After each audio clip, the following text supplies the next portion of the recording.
자, 1장, 베드로전서 1장 1절을 보시면은 예수 그리스도의 사도 베드로는 해놓고 본도, 갈라디아, 갑바도니아, 아시아, 비두니아에 흩어진 나그네 그들에게 보냈죠. 그러니까 이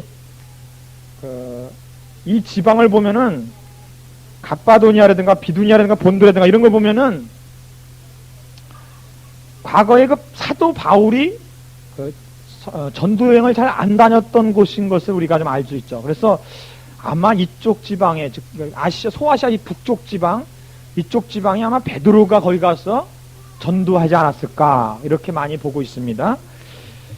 그런데 그 사람들에게 복음 전하되 고난받고 있는 성도라는 것을 꼭 인식을 하시고 이것을 배우셔야 됩니다. 그 고난받는 성도들에게 3절에 보니까 뒷부분에 우리를 거듭나게 하사 산 소망이 있게 하시며 썩지 않고 더럽지 않고 새하지 아니하는 기업을 있게 하시나니 곧 너희를 위하여 하늘에 간직하신 것이라. 너희가 말세에 나타나기로 예비하신 구원을 얻기 위하여 믿음으로 말미암아 하나님의 능력으로 보호하심을 입었나니. 그러니까 지금 고난을 받는 데 있어서 격려해 주기 위해서 무엇부터 얘기합니까? 하나님이 우리의 산 소망이 있게 했다. 하나님이 어떤 분인가부터 얘기해 주고 나서 7절에 말하기를 너희 믿음의 시련이 불로 연단하여도 없어질 금보다 더 귀하여 예수 그리스도에 나타나실 때의 칭찬과 영광과 존귀를 얻게 하려 함이라 그랬습니다. 그러니까 이 믿음의 시련을 어느 쪽으로 승화시킵니까? 하나님께 대한 그 칭찬과 상급으로 영광의 모습으로 그를 바꾸죠. 우리는 늘 그런 생활을 해야 돼요.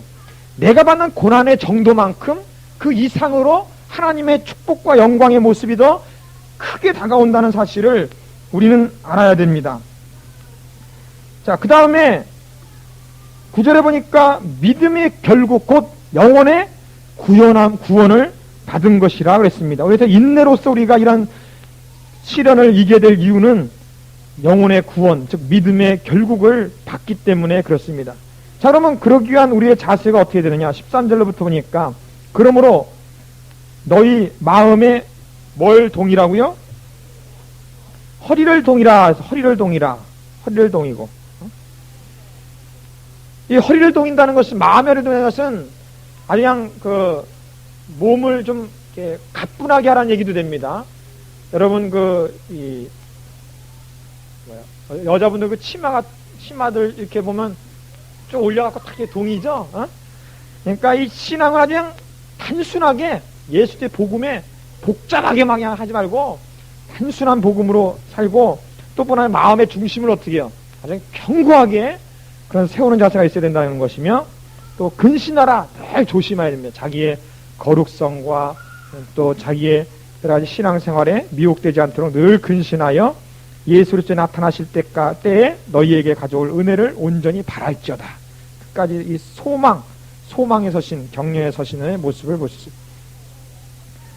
자, 그 다음에 또 세 번째로는 뭐예요? 너희 사욕을 이전 알지 못했던 때에 쫓던 너희 사욕을 본받지 말라. 즉 과거 옛사람의 구습을 쫓지 말라는 얘기죠. 그 다음 네 번째는 오직 너희를 부르신 그 거룩한 자처럼 너희도 모든 행실에 거룩한 자가 되라 그랬습니다. 내가 거룩하니 거룩할지어다. 그래서 주님이 오실 날을 기다리는 자의 자세 중에 하나가 이 거룩이라는 것이 꼭 있다는 사실을 우린 잊지 말아야 돼요. 이 거룩성. 디모데 또 전후서에서도 거룩성을 굉장히 강조했잖아요. 히브리서에도 거룩성을 강조했죠. 그 다음에 여기 베드로전서에도 또 거룩성을 강조합니다. 그리고 야고보서 같은 데서도 믿음의 행위 없는 믿음은 죽은 믿음이라고까지 얘기했어요. 그러면 거룩성을 늘 기억을 해야 되겠습니다. 우리가 구원받은 것은 오직 19절에 오직 흠없고 점없는 어린 양 같은 그리스도의 보배로운 피로써 한 것입니다. 그래서 22절에 너희가 진리를 순종함으로 너희 영혼을 깨끗게 하게 하여 거짓이 없이 형제를 사랑하기에 이르렀으니 마음으로 뜨겁게 피차 사랑하라. 너희가 거듭난 것이 썩어질 씨로 된 것이 아니요 썩지 아니할 씨로 된 것이니 하나님의 살아있고 항상 있는 말씀으로 되었느니라 그랬습니다. 여기 보면 이 몇 가지 서신을 우리가 살펴보면서 늘 알 수 있는 게 뭡니까? 그 결론적 실천적인 면으로 꼭 나아가서는 어떤 내용입니까? 하나님이 주신 그 복음을 끝까지 이 학과가 가지라는 거하고 꼭 들어오는 게 뭐예요? 성도끼리 어떻게, 형제끼리 어떻게 하라고요? 예, 사랑하라는 말, 이 사랑의 실천을 꼭 그 강조해주고 있는 것을 볼 수 있습니다. 이 세상의 육체는 다 풀과 같습니다. 이쁜 여자도 보십시오. 10년만 지나봐. 10년만. 그러면 샥 주름살이 키고, 또 뿐만 아니에요. 권세 있는 자도 참 얼마 있지 않아서 다 죽습니다. 누구야? 그 연대 그 교수님 있죠? 김동길 교수님. 그분이 하는 말이 아주 재밌는 게 있는데, 여러분, 시간이 지나면 다 이 세상 건 변합니다 하면서 권세를 생각해 보십시오 하면서, 옛날에 박정희 대통령이 있을 때는 자기는 물론 만나러 갈 생각도 안 했지만은 가도 못 만나. 비서실 통해야 되지, 뭐 해야지. 그래도 못 만난다는 거예요. 근데 지금은 언제든지 만날 수 있다는 거예요. 동작동에 가면은, 국립묘지 가면, 언제든지 가서 만날 수 있대요, 이제는. 세월이 지나면 다 권세도, 나는 새도 떨어뜨릴까 하는 권세 다 소용없다고, 그러지. 참, 그래서 한참, 재밌게 들었는데, 참 세상 것은 다 지나갑니다. 다 지나가요. 그러나, 오직 하나님 말씀만큼은 세세토록 있습니다. 세세토록.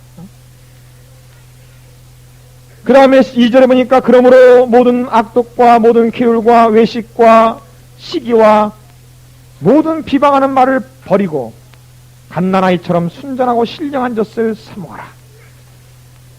이는 이로 말미암아 너희로 구원에 이르도록 자라게 하려 함이라 그랬습니다. 여러분, 이 구원이라는 것은 3단계가 있다 그랬죠? 구원의 1단계가 뭡니까? 중생이죠. 중생, 거듭나는 거. 그 다음 두 번째가 무슨 단계예요? 성화, 점점 거룩하게 되는 거. 예수 그리스도의 형상을 닮아가는 거. 세 번째 단계는 영화, 예수님께 나가서 이 부활의 몸으로, 영화로운 몸으로 변화되는 것. 그래서 우리는 여기에 보면은, 이 성경에 보면 구원에 이른다, 자꾸 이런 말들을 자꾸 하죠. 또 구원에 이르도록 잘한다. 이게 다 무슨 거에 관계되는 말입니까? 성화에 관계되는 말들입니다. 자, 그 다음에 산돌이신 예수님에 대해서 얘기해 주죠. 4절에 보니까 사람에게 버림받았으나 하나님께는 택하심을 입은 보배로운 산돌이신 예수께 나와 너희도 산돌과 같이 신령한 집을 세우시고 예수 그리스도로 말미암아 하나님이 기쁘게 받으실 신령한 제사를 드릴 거룩한 제사장이 될지니라 했습니다. 그러니까 예수님으로 산돌로 뭐예요? 신령한 집을 세우라는 거죠. 예수님으로 교회를 세우고 예수님으로 여러분의 가정의 터를 세우고 구원의 터를 세워서 우리는 어떤 역할을 해야 된다고요? 제사장의 역할. 어느 제사장? 아직 불신자들, 믿지 않는 신자들을 예수님께 화목시켜주는 그런 제사장. 그래서 9절에 말하기를 오직 너희는 택하신 족속이요 왕같은 제사장이요 거룩한 나라요 그의 소유된 백성이니 이는 너희를 어두운 데서 불러내어 그의 기이한 빛에 들어가게 하신 자의 아름다운 덕을 선전하게 하려 하심이라 그랬습니다. 여러분, 우리 한번 담대하게 이 시간에 한번 외쳐봅시다. 응? 한번 저 따라서 한번 외쳐보세요. 나는 택하신 족속이다. 왕같은 제사장이다. 거룩한 나라다. 하나님의 백성이다. 날마다 담대하게 아침에 일어나면은 담대하게 이렇게 외치시고 떳떳하게 가슴 피고 하루하루를 승리의 생활을 이끄시길 바랍니다. 그 다음에 11절에 보니까 사랑하는 자들아 나그네와 행인 같은 너희를 권하노니 여러분 우리의 생활은 다 나그네 생활입니다. 육신의 장막을 벗어버리면 다 우리의 갈 곳이 있습니다. 그러므로 이 나그네라는 사람, 나그네라는 걸 기억하는 사람은 어떻게 됩니까? 자기가 지금 걸어가 있는 길이나 있는 처소를 뭐예요? 거기에 미련이 없죠? 미련이 없어요. 나그네는. 그렇지 않겠어요? 또 갈 데가 있기 때문에 그런 것처럼 너희들이 영혼을 거스려 싸우는 육체의 정욕을 제어하라 그랬습니다. 너희가 이방인 중에서 행실을 성하게 가져 너희를 악행한다고 비방하는 자들로 하여금 너희 선한 일을 보고 권고하는 날에 하나님께 영광을 돌리게 함이라 그랬습니다. 좀 실천적인 좀 면으로 13절에는 인간에 세운 모든 제도를 주를 위하여 복종하라 그랬습니다. 그러니까 우리가 그러죠. 야, 이거 뭐 고통스러워도 어떻게 합니까? 내가 참 하나님의 이름을 위해서 내가 이것을 복종해야지. 내가 하나님의 복음을 전파하기 위해서는 내가 열심히 직장에서 돈을 보여야지. 우리 그런 생각을 하지 않습니까? 그렇게 순복하라는 겁니다. 그래서 위에 있는 왕이나 또 악행하는 자를 그 징벌하고 선행하는 자를 호장하게 하여 그의 보낸 방백에게 하라. 곧 선행으로 어리석은 사람들의 무식한 말을 막으시는 것이라니까. 여러분들이 뭐 말로 할 것이 아니라 열심히 선을 행하면은 그 행위가 있기 때문에 뭐예요? 말할 근거가 없다는 거죠. 그 증거가 있기 때문에. 그래서 행동으로 사람의 입을 막아버리라. 말 많은 사람의 막을 수 있는 길은 우리의 선한 행실을 통하여 막을 수 있는 거예요. 뭐 증거가 있는데 뭐. 그 다음에 16절에 보니까 자유하나. 우린 자유합니다. 솔직히 뭐 세상 사람이 얽매일 거 없어요, 사실은. 그러나 그 자유로 악을 가리우는 데 쓰지 말고 오직 하나님의 종같이 하라. 무사람을 공경하며 형제를 사랑하며 하나님을 두려워하며 왕을 공경하라 그랬으니까 위에 있는 사람들에 대해서 이런 자세로 지내라는 거죠. 하나님을 위해서 이렇게 하라는 겁니다. 하나님 위해서. 그 다음에 사환들아 즉 종으로 있는 사람들은 범사에 두려움으로 주인에게 복종하라. 그 다음에 18절 뒷부분 보니까 또한 어떤 사람에게도요 까다로운 상관에게까지라도 그렇게 복종하라는 겁니다. 까다로운 자, 세상에 참 까다로운 사람 많죠. 여러분 직장 생활해 보면요 정말 세상 말로 안 입고 매식고 아도매치우 그런 게 많아요. 정말 시사하고 말해. 그러나 까다로우면 까다로울수록 오히려 더 그렇게 하라는 거예요. 까다로운 남편, 까다로운 아내, 그럴수록 더 선한 행실로 결국은 그 모습에 깨지고 말도록 그렇게 해야 돼. 식구들은 어느 정도로 음해이 고난을 받아도 괜히 고난받아도 하나님을 생각함으로 슬픔을 참으면 이는 아름다우나 그랬습니다. 여러분 하나님 생각하면서 눈물을 입으로 씹으시기 바랍니다. 참 그게 아름다운 거예요. 그 모습이 아름다워요. 하나님 모습이 아름다운 거예요. 세상에 얼굴 이쁜 거 그게 아름다운 게 아닙니다. 하나님 위해서 살겠다고 몸부림치면서 남편에게 고난받고 직장에서 고난받고 하면서도 눈물 나는 그 눈물을 참을 길 없었어. 그냥 그 보이지 않는 기도실에 가서 눈물을 씹으며 하나님이시여 나를 돌보아달라고 그런 모습이 아름다운 거예요. 그런 게 여러분 그런 모습 보면 진짜 장가 가고 싶은 마음 안 드는 줄 아세요? 든다고요. 시집간 사람 든다고요. 저도 제 아내한테 철학 기도하는 모습 보고 반해갖고 기도했다고요. 그래서 결혼했다고요. 저도. 20절에 보니까 죄가 있어 매를 맞고 참으면 무슨 칭찬이 있겠냐 이거예요. 그러므로 오직 선을 행함으로 고난을 받으라. 선을 행함으로. 그렇게 하면 하나님께 아름다운 일이니 이를 위하여 너희가 부르심을 입었다고 말해주고 있습니다. 특히 그리스도의 그 자취를 발자취를 따라오게 하셨다고 말하고 있습니다. 그럼 그리스도는 어떤 분이십니까? 첫 번째는 22절에 저는 죄를 범치 아니하시고 그 입에 괴사도 없으신 분이었습니다. 죄 없으신 분. 두 번째는 욕을 받으시되 대신 욕하지 않았습니다. 온전히 그냥 도살장에 끌려가는 양같이 묵묵하게 고난을 받으신 분이었으며 세 번째로는 고난을 받으실 때 위협하지 아니하시고 오직 공의로 심판하시는 자에게 부탁했다. 즉 고난받을 때 누구에게 부탁했습니까? 하나님께, 하나님의 공의에 부탁했습니다. 하나님의 공의. 나는 지금 죽고 고통당하고 있지만 하나님의 공의는 반드시 이루어질 줄 믿습니다 하면서 하나님은 공의에 맡깁니다. 공의에. 그렇지 않겠어요? 우리가 애매히 고난을 받아서 죽었다고 칩시다. 그럼 하나님 공의는 우리를 어떻게 할 거예요? 다시 부활로 영화로운 몸으로 살리실 것입니다. 천국을 유업으로 줄 겁니다. 하나님의 공의가. 그러나 우리를 죽인 사람은 어떻게 되겠어요? 하나님의 공의가 지옥불로 떨어지게 만드는 거예요. 여러분, 하나님의 공의를 생각하십시오. 그 다음 네 번째로 우리 예수님은 친히 나무에 달리신 분입니다. 친히 나무에 달리사 우리의 죄를 담당하셨습니다. 그 다음에 네 번째로는 우리의 죄에 대해서는 죽고 의에 대해서는 사신 분인, 우리를 살게 하신 분이십니다. 그러므로 이제는 우리는 옛사람하고는 상관이 없으며 이제는 새 사람인 것을 믿으시기 바라요. 우리와 상관 있는 사람은 누구밖에 없어요? 상관 있는 분은 예수님밖에 없어요. 사탄하고 우리와는 관계도 없어요. 집가집게 뭔데 우리한테 와서 뭐 내놓으라 생명 내놓으라 뭐 재산 내놓으라. 지가 뭔데. 우리는 예수님의 것인 것을 믿으시기 바랍니다.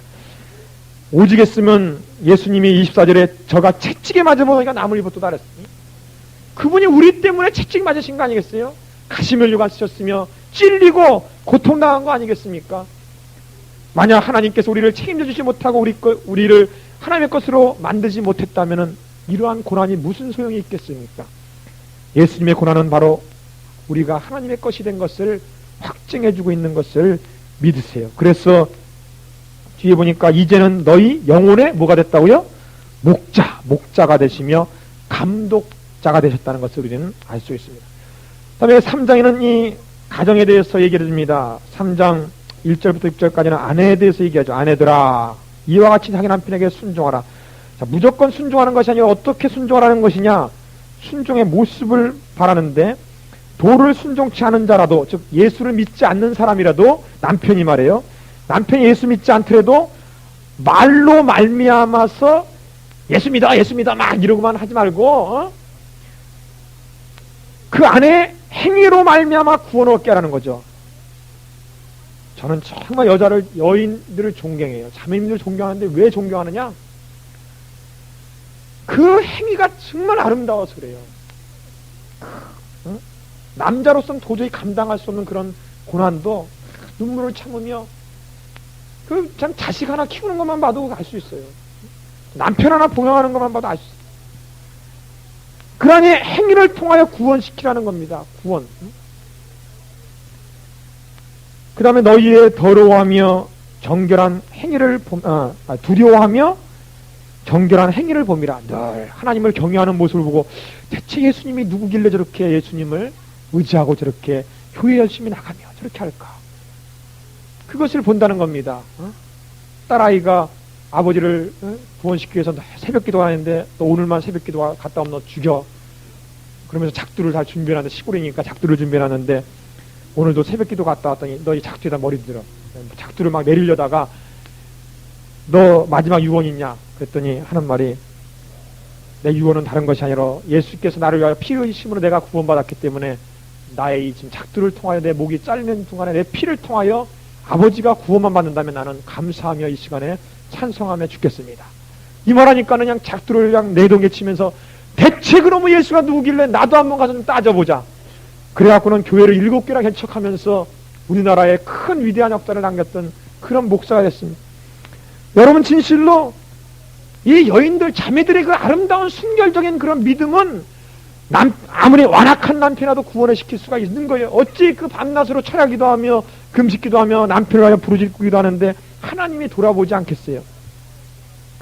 행위로 말미암아 구원을 얻게 하라 그랬습니다. 두려워하며 너희의 두려워한 것으로 경외하는 모습을 통하여 구원받게 하라 그랬으며 특히 정결한 행위를 통하여 우리가 늘 우리 남편 앞에 정숙하고 또 아담한 모습으로 늘 그 정결한 행위를 통하여 선한 행위를 통하여 합니다. 자, 그 다음에 너희의 단장은 머리나 금을 차갖고 그냥 이쁘게 해갖고 막 화장 이쁘게 해갖고 남편에게 물론 좀 이쁘게도 좀 해야 돼요 가끔. 아이고 늘 남편들은 맨 나가서요 그 빚가번짠 그 회사원들 보고서 들어오기 때문에 아이고 우리 남편에게 지지를 못 나서 우리 아내는 왜 이렇게 지지를 못 나나 맨 비교하거든요. 가끔 이쁘게 보일 때도 있어야 되는데 속에는 이런 신앙도 없이 정결한 행위도 없이 겉만 이쁘게 칠하면 더 못생기게 보여요. 더 못생기게.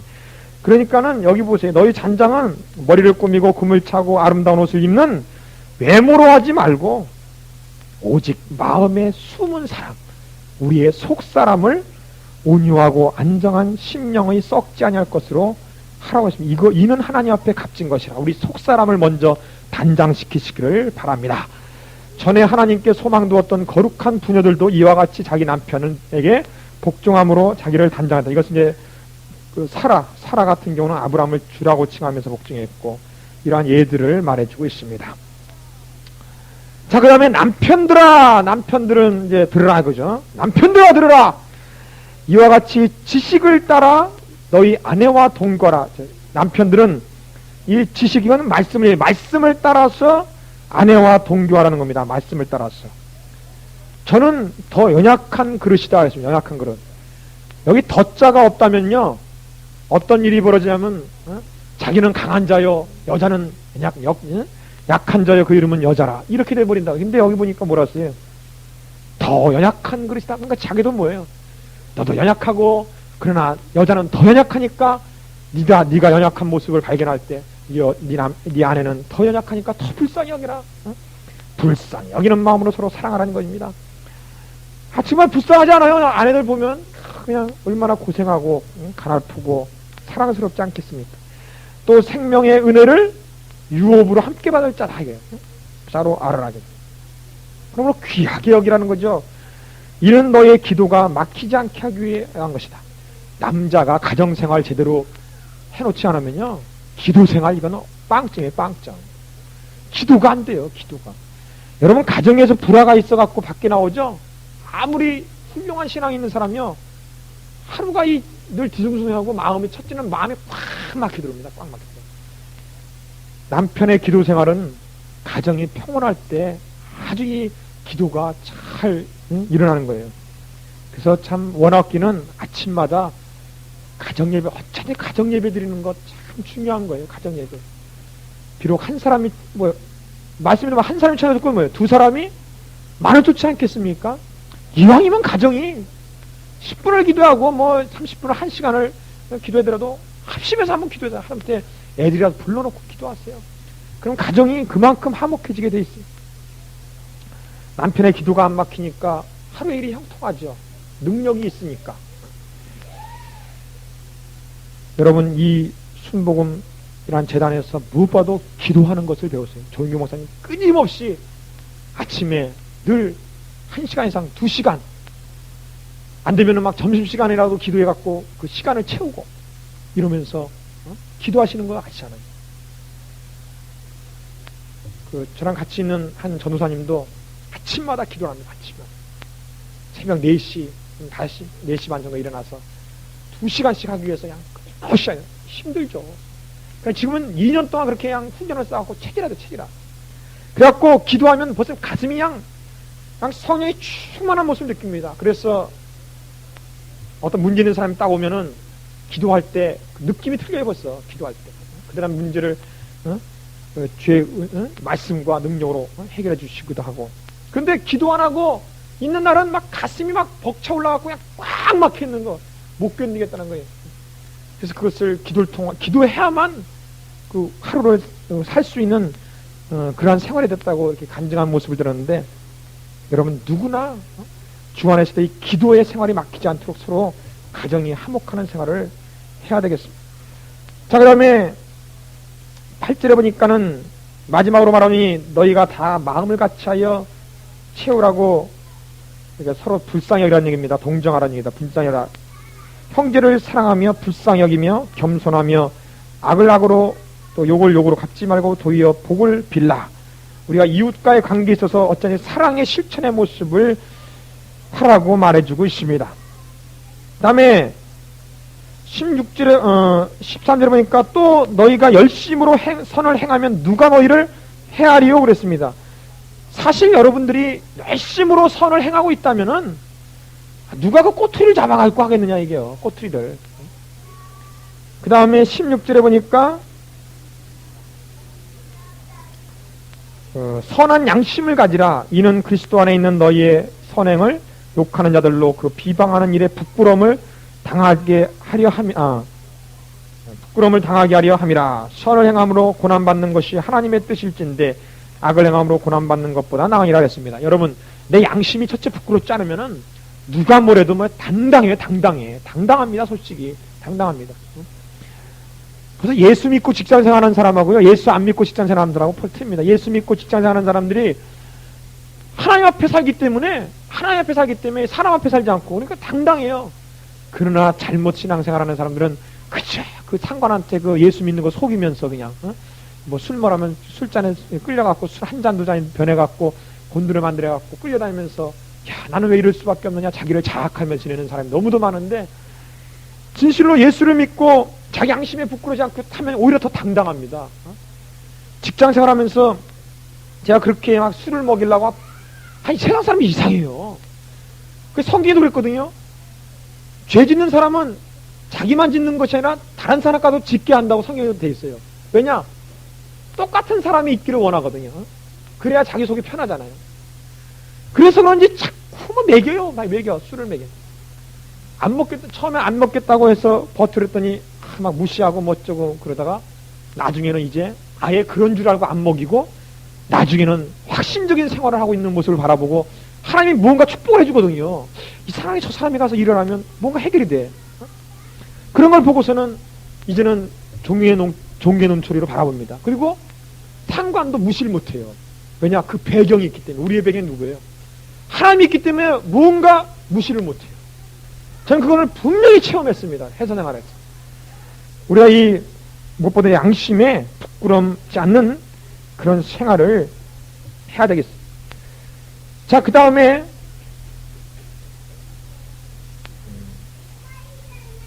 19절은 좀 신학적인 난제입니다. 문제성이 있는 곳인데 여러분이 뭐 생각나는 대로 한번 보시고 그 다음에 21절에 보면 물은 그리스도의 부활하심으로 말미암아 이제 너희를 구원하는 편이 곧 세례라. 육체에 더러운 것을 제하여 버림이 아니요 오직 선한 양심이 하나님을 향하여 찾아가는 것이라. 그러니까 세례라는 건 뭡니까? 하나의 표다. 표라는 거죠. 표라는 거죠. 자, 다음에 저는 하늘에 오르사 하나님의 우편에 계시니 천사들과 권세들과 권능들이 저에게 복종하느니라 그랬습니다. 자, 4장에 보니까 그리스도께서 이미 육체의 고난을 받으셨으니 너희도 같은 마음으로 갑옷을 삼으라.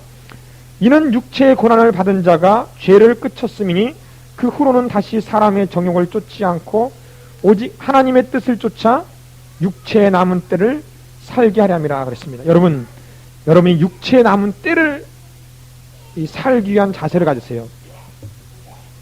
사실 우리 육체의 남은 때가 얼마 남지 않았습니다. 그러면 이 남은 때를 잘 기억해가지고 방탕하지 않고 타락하지 않도록 우리를 잘 지켜나가야 돼요. 특별히 그 7절에는 그러니까 이 종말에는 두 가지 종말이 있죠. 우리 현재 육신이 죽음으로 종말을 맞이하는 게 있죠. 그 다음에 예수님이 재림하심으로 종말하는 게 있습니다. 이 두 가지 종말 중에 4장의 그 1절부터 6절까지는 우리 육신의 종말을 얘기한 겁니다. 현재 종말. 그 다음 7절부터는 뭡니까?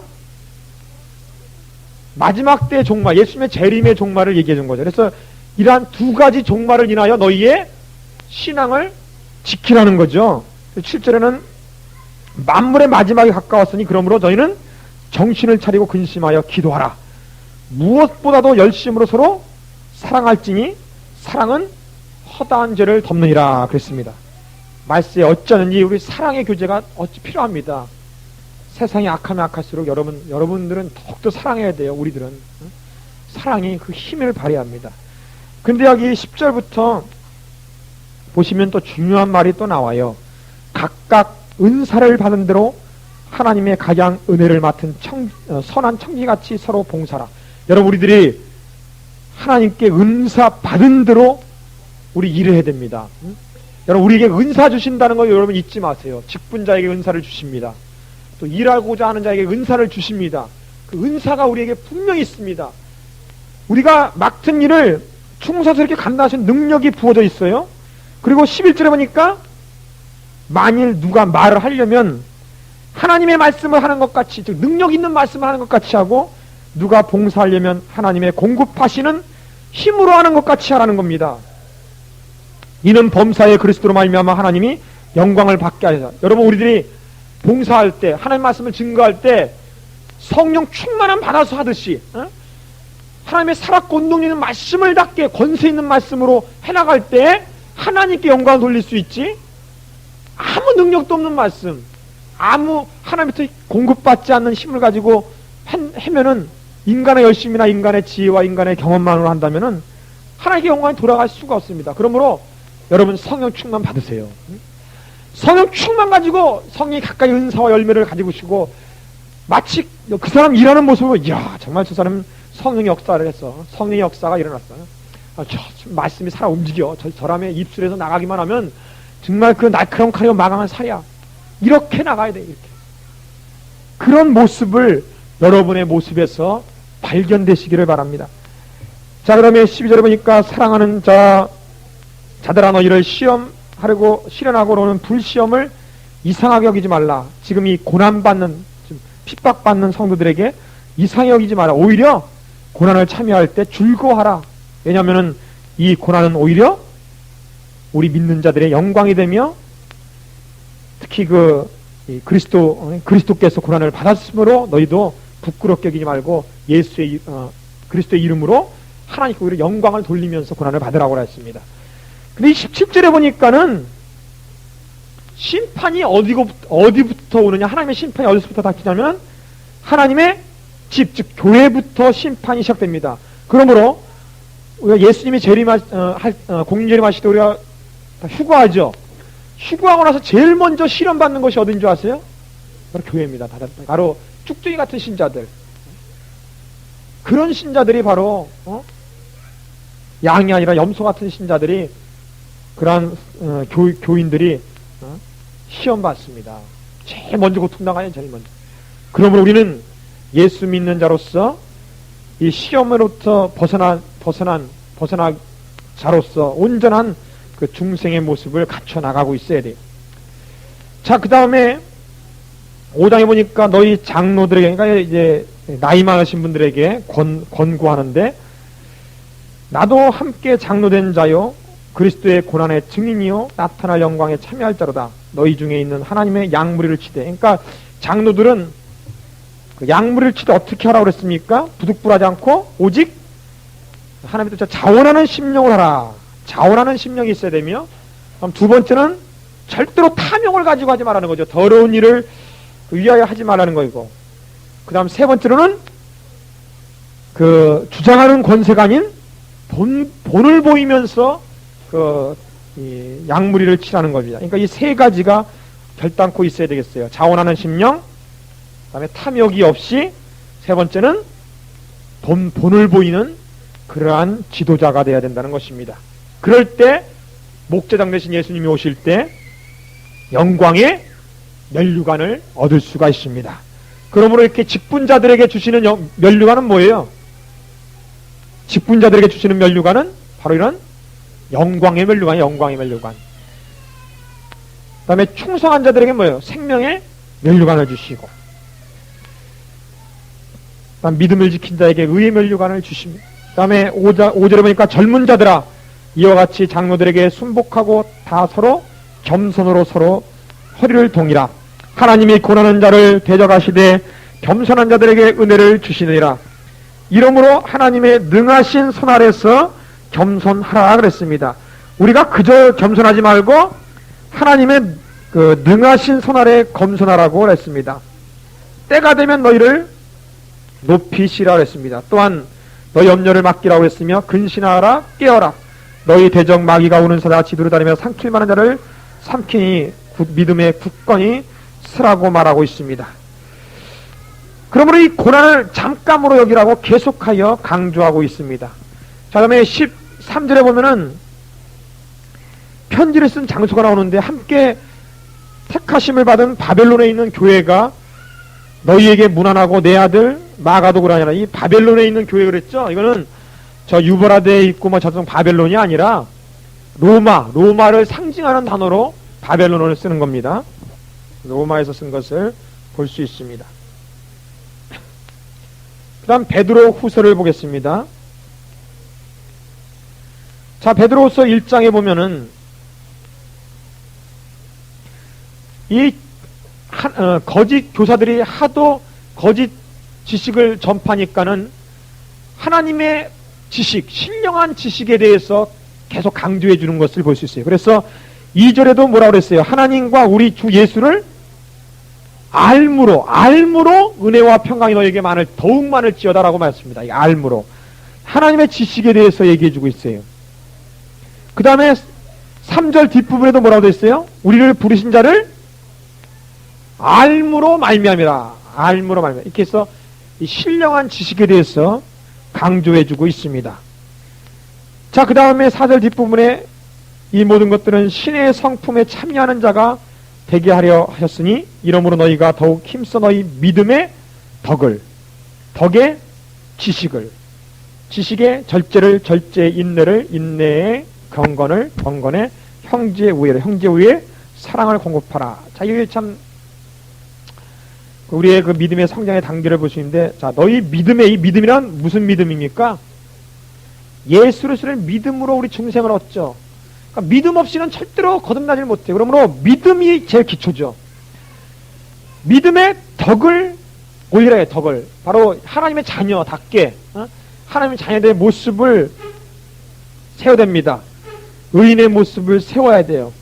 근데 이 의인의 모습이 생활할 수 있는, 행동하는 그런 지식을 우리가 얻어야 됩니다. 예수님의 지식, 하나님의 지식이란 지식을, 신령한 지식을, 말씀들을 끊임없이 받아야 되며, 그 다음 이 지난 지식이나 이런 우리 행동을 할 때, 함부로 행동하다가 일을 망칠 경우가 있기 때문에 절제 열매가 또 쫓아와야 됩니다.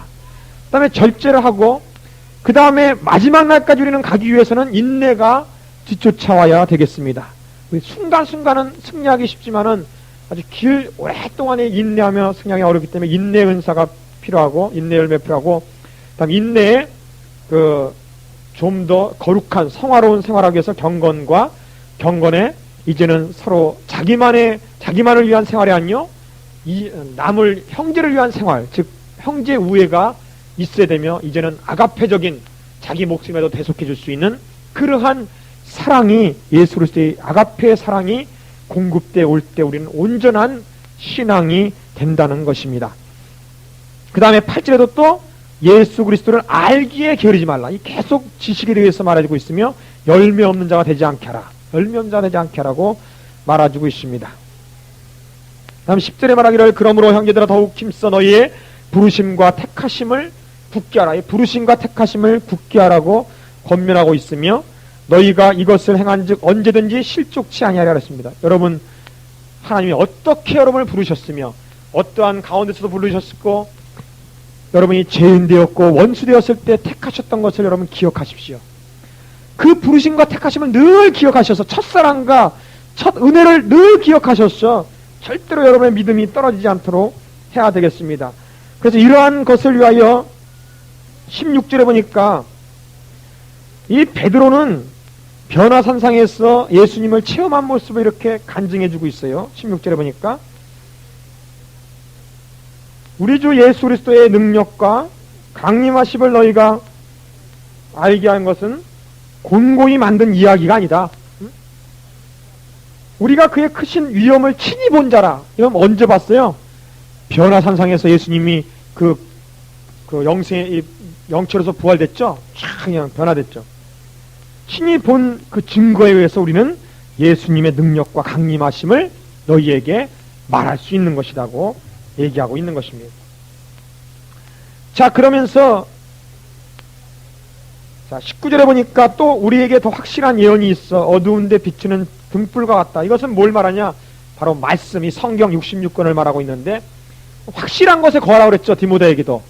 너희는 배우고 확실한 일에 거하라. 그러니까 이 확실한 건 뭐냐? 이게 바로 말씀입니다. 이 구체적으로 글씨로 또 말씀으로 이렇게 주시는 것. 더 확실한 예언이 있어 어두운데 비추는 등불과 같으니 날이 새어 샛별이 너희 마음에 떠오르기까지 너희가 이것을 주의하는 것이 아니라 먼저 알 것은 경의, 즉 성경의 모든 예언은 사사로이 풀 것이 아니니 예언은 언제든지 사람의 뜻으로 낸 것이 아니요 오직 성령의 감동하심을 입은 사람들이 하나님께 받아 말한 것임이라 그랬습니다. 그래서 이 디모데하고 그 다음에 이 베드로하고 이렇게 두 군데 이 성경에 대해서 아주 잘 말해주고 있는 것이죠. 자, 그 다음에 2장에 보면은 이제 거짓 교사들에 대한 경고를 합니다. 자, 어떤 사람들이 거짓 교사냐, 거짓 선지자들이냐. 첫 번째로는 1절 뒷부분에 보니까 자기들을 사신 주를 부인한 사람입니다. 예수를 부인한 사람입니다. 그 다음 두 번째는 3절에 탐심을 인하여 지은 말을 갖고 나오는 사람입니다. 자기가 원하는 탐심의 목적에 맞춰서 말을 만들어 갖고 꿰어 맞추는 거죠. 그냥 이거저거 성경의 말씀을 이 말 저 말 갖다가 붙이고 만든 겁니다. 그 다음에 세 번째로는 너희로 일을 삼는, 즉 그 교인들을 어떻게 삼아요? 자기의 배를 채우는 하나의 도구로, 수단으로 삼는 거예요. 피 빨아먹는 거죠. 그럴 때 저희들의 심판은 예측부터 지체하지 않았다고 경고하고 있는 것을 볼 수 있습니다. 그 예로는 그 소돔과 고모라의 심판, 그 다음에 노아 때의 심판, 이런 것들을 예로 들고 있습니다. 자, 그 다음에 계속해서 이 불의한 자들의 심판에 대해서 경고하면서 그 11절에 보니까 더 큰 힘과 능력을 가진 천사들이라도 주 앞에서 저희를 거스려 해방하는 송사를 하지 못하느니라. 그러나 이 사람들은 본래 잡혀주기 위하여 난 이성 없는 짐승 같아서 그 알지 못하는 것을 해방하고 그 멸망 가운데 멸망을 당한다 그랬어요. 그러니까 이미 아니야 속부터 그냥 이미 삐뚤어져 있는 사람은 어쩔 수 없어요. 그거는 멸망하기로 작정된 사람이니까 어쩔 수 없는 겁니다.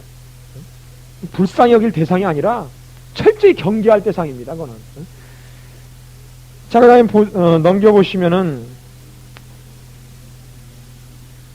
그들은 심히 육체적으로 연락합니다. 그 다음에 또한 음심이 가득해서 쉬지 않고 범죄하고 있으며, 특별히 14절 뒷부분에 보니까 굳세지 못한 영혼들을 유혹한다 그랬죠. 그래서 꼭 이단들은 이상하게 그 믿는 집들만 찾아다녔고, 예? 그래갖고 그냥 신앙 약한 사람들 혹해가지고 말해요. 그 다음에 탐욕에 단련된 마음을 가진 자들이에요. 세상에 믿음에 단련된 대도 신앙생활을 참 온전히 할까 말까 하는데 탐욕에 단련되어 있으니 완전 저주의 자식들이라 그랬습니다. 그래서 거기에 대한 예로 이 발람을 예로 들고 있습니다. 이 발람이 그 모압 평지에서 이스라엘 백성들을 그 거짓 이단적인 말로써, 그러니까 이단의 출발은 아마 발람으로 많이 봐요. 이단의 출발. 근데 이 발람 때문에 많은 사람들이 행음하다가 하나님의 징벌을 받았었죠. 그래서 이들은 다 그 물 없는 셈이요, 17절에 물 없는 셈이요, 광풍에 밀려가는 안개에 불가다 이것입니다. 허탄한 자랑의 말만 토하여 미혹한 대행하는 사람들에게 겨우 피한 자들을 음란어서 육체의 정욕 중에서 유혹하여, 그러니까 겨우겨우 그냥 믿고 있는 사람들을 그냥 끄집어가지고 타락시키는 아주 나쁜 사람들이라. 19절에 보니까 자기는 멸망의 종들이니 누구든지 진자는 이긴 자의 종이 되리라. 그래서 20절에 하는 말이 뭡니까? 만일 저희가 우리 주 대신 그 주 예수를 알므로 예수를 알므로 세상의 더러움을 피한 후에, 근데 피한 후에 다시 그 중에 얽매이고 지면, 세상 다시 타락해버리면 그 나중 형편이 처음보다 더 심한다 그랬죠. 예수님도 그 뭐라고 비유했어요? 그 집이 뭐예요?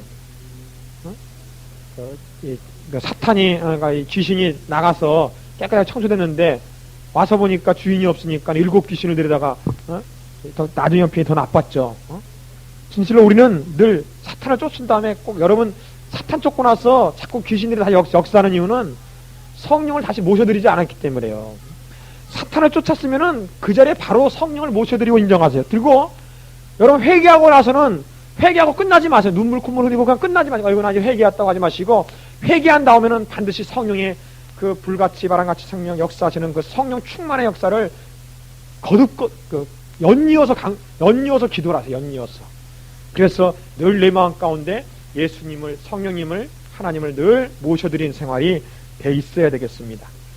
그래서 의의 도를 안 후에 받은 거룩한 명령을 저버리는 것보다 차라리 알지 못하는 것이 낫다. 왜냐? 알고 짓는 죄는 더 더 저 지옥 밑바닥으로 들어가기 때문에 그랬어요. 그래서 참 속담에 이르기를 개가 그 토하였던 것에 돌아가고 돼지가 시쳤다가 더러운 구덩이에 도로 누웠다는 말 같더라고요.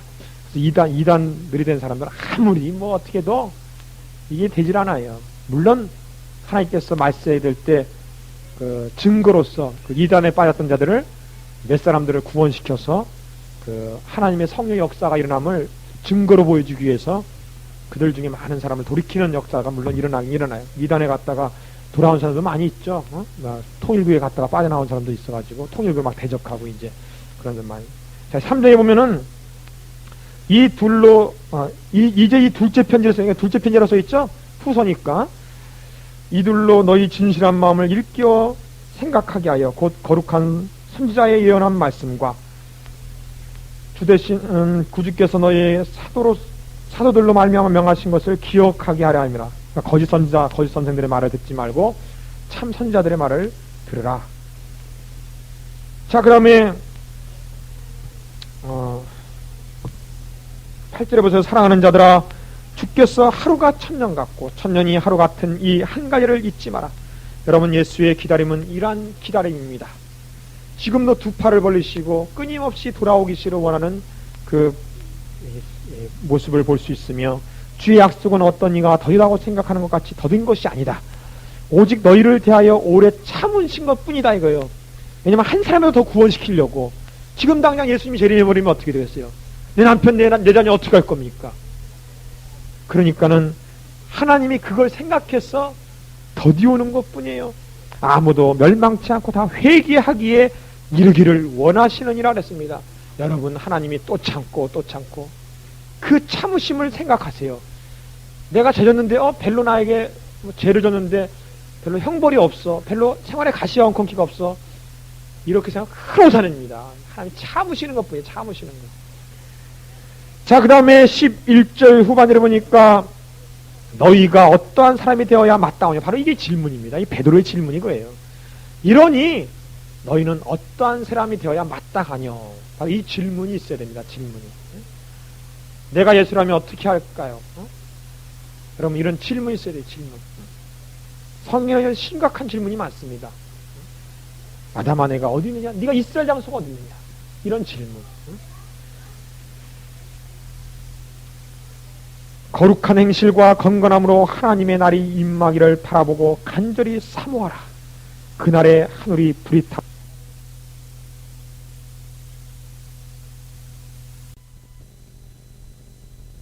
체질이 뜨거운 불에 녹아지려니라고 했습니다.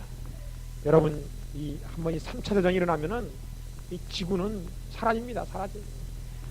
이 다 불바다에 불바다. 우리는 그 약속대로 의에 거하시는 바 새하늘과 새 땅을 바라보도다 그랬습니다. 그러나 이 땅에 살자니 우리는 이제 새하늘과 새 땅에 더 큰 소망이 있습니다.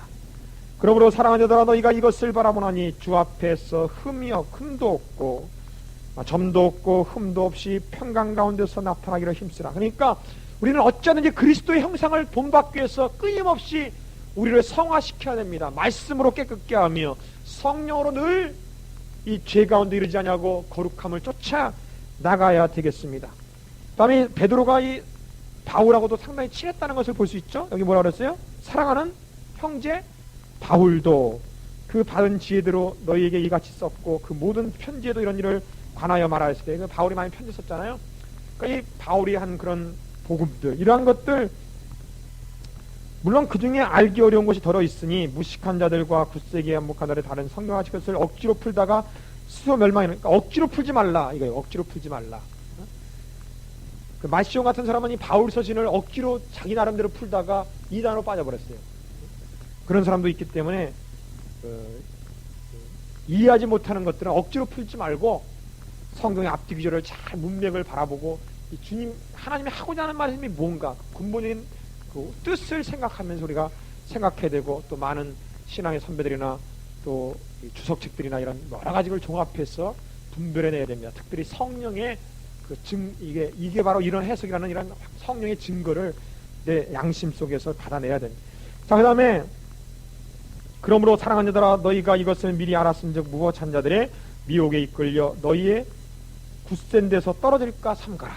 또 경고하고 있습니다. 오직 우리 주 곧 구주 예수 그리스도의 은혜와 저를 또 뭐라 했어요? 아는 지식에서 자라. 여러분 지식에서 자라십시오.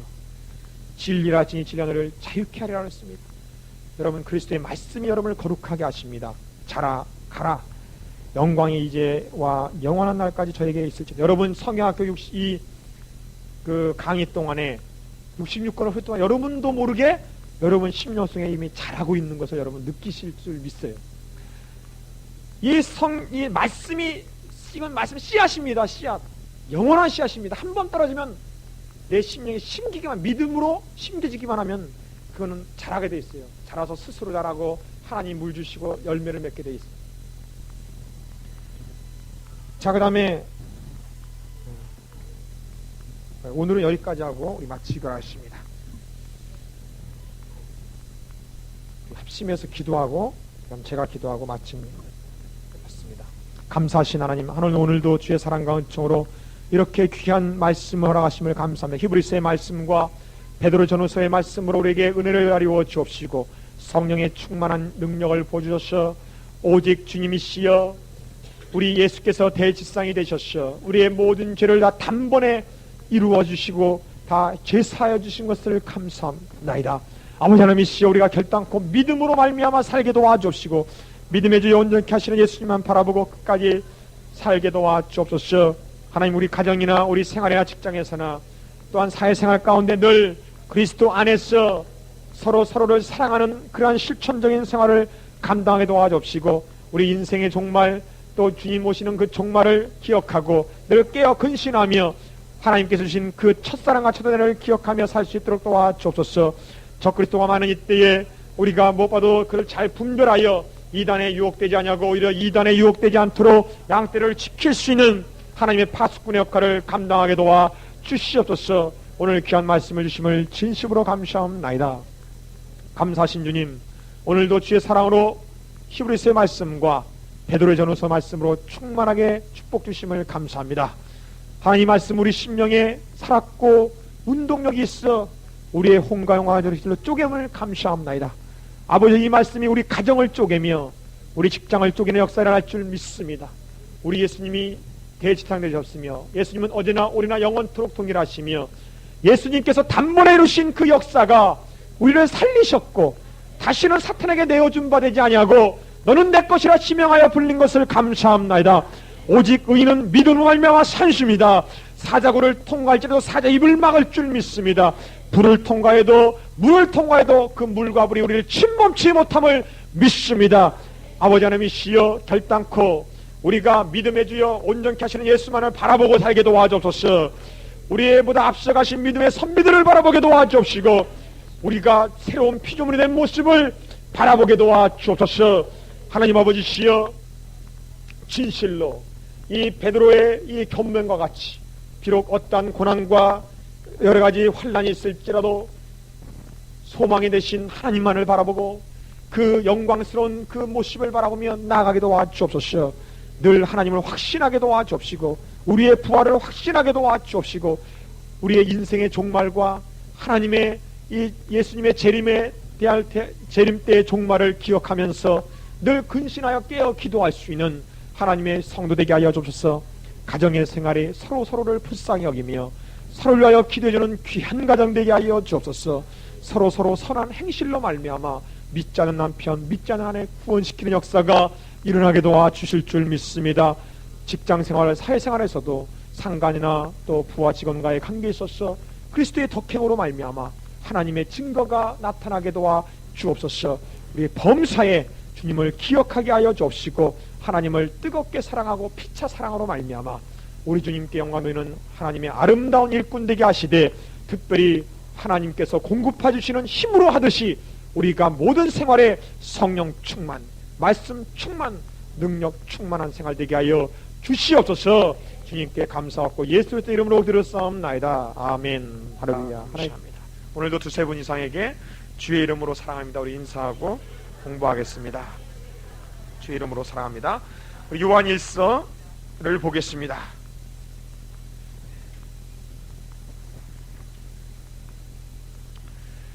요한일서 보시면은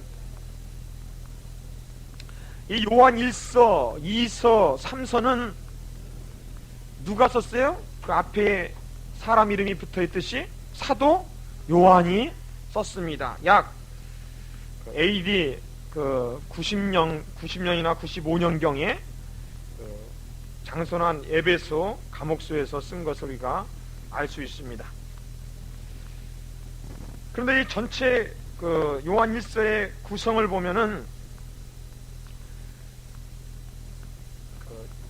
1장에 보면은 첫 번째 서두로 1절부터 4절까지 이렇게 서론이 나오고, 그래서 왜 이 요한 1서를 쓰게 됐는가, 쓰게 되는 이유들이 1절부터 4절까지 나옵니다. 그 다음 1장 5절부터 2장 6절까지 보면은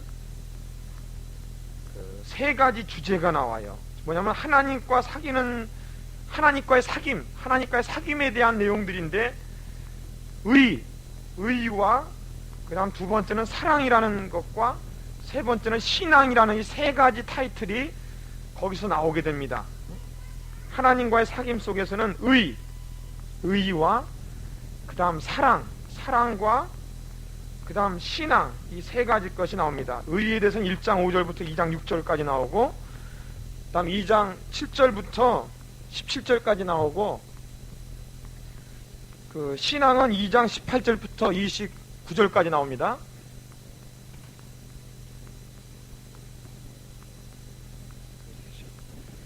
그 다음에 세 번째로는